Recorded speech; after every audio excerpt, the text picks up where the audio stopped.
Okay, we have a big deal that's going on right now. As a matter of fact, it's going on in New York. The United Nations is meeting.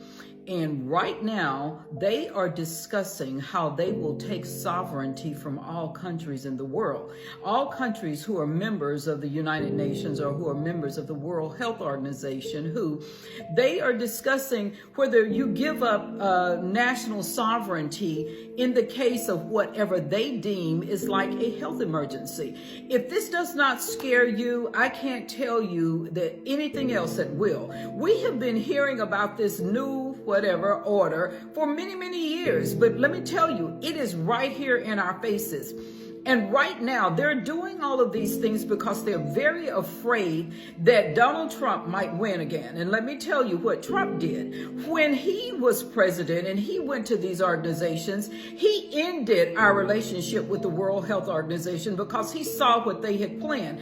That they had planned to go in and create emergencies and then say because of those emergencies that they created, that then they had the power to supersede any other country's sovereignty. They were superseding our U.S. Constitution. That is what they're meeting in New York for tomorrow, which I believe is September 23rd. If I'm not mistaken, that is what they're meeting about. If that does not scare you, that a non-government organization, and do you understand that organizations like the World Health Organization that's basically funded by billionaires like Bill Gates who believe in over-vaccinating people, and we know what happened with him in Africa, and if you don't know, then you can go to YouTube and find out, or you can go to X and find out, because you know, if you're looking for something and you use Google, you know it's not going to come up.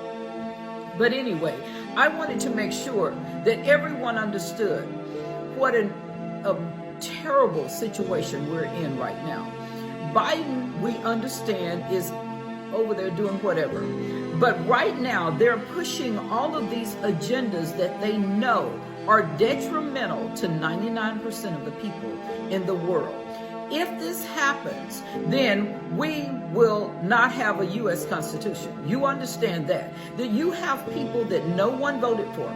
We did not vote for anyone in the World Health Organization, and I will tell you about these organizations like this. These organizations are put together.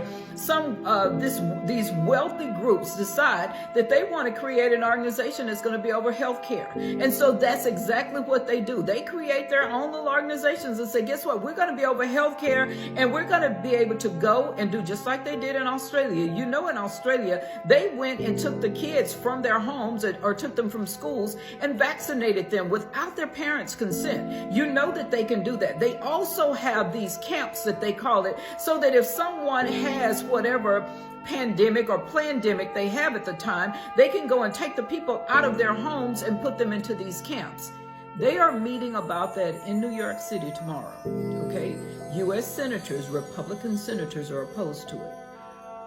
Harris, Biden are in favor of it. They're in favor of giving up our U.S. sovereignty. Did you know that since 1933, the United States has been largely a socialist and communistic country?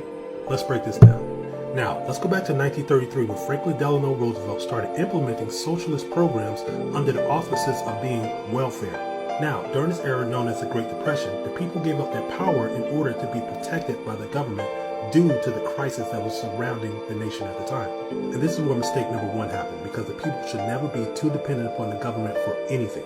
Because during that time, during that national crisis, the people were essentially giving up their sovereignty and their power in order for protection and to be taken care of by the government. And did you know since 1933, we have always been under a national emergency? The reason for that is because under national emergency, Congress grants the president extra constitutional powers for them to so-called operate the country. And that abrogates the fundamental principle of separation of powers.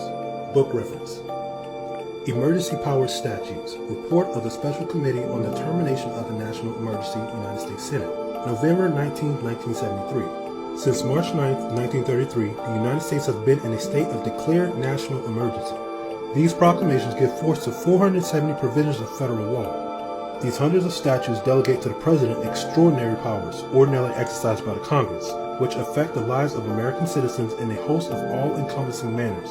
This vast range of powers taken together confer enough authority to rule the country without reference to normal constitutional processes. Under the powers delegated by these statutes, the President may seize property, organize and control the means of production, seize commodities, assign military forces abroad, institute martial law, seize and control all transportation and communication, regulate the operation of private enterprise, restrict travel, and, in a plethora of other particular ways, control the lives of all American citizens.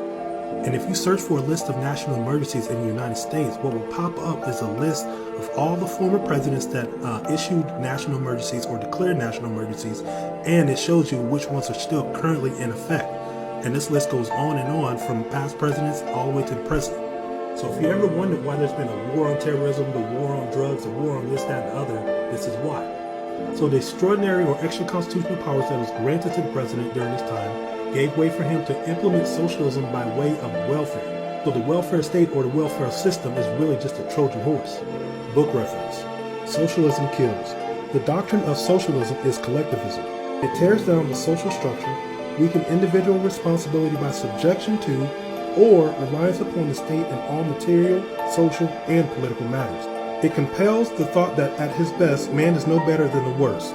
He loses his self-respect and his keener sense of moral and ethical value. Ambition is nullified by restriction of choice and occupation and reward of attainment. Initiative, the very backbone of all progress, is smothered in a morass of impersonal service, mass servility, and mob inertia. But under welfare, this is how socialism has slipped in.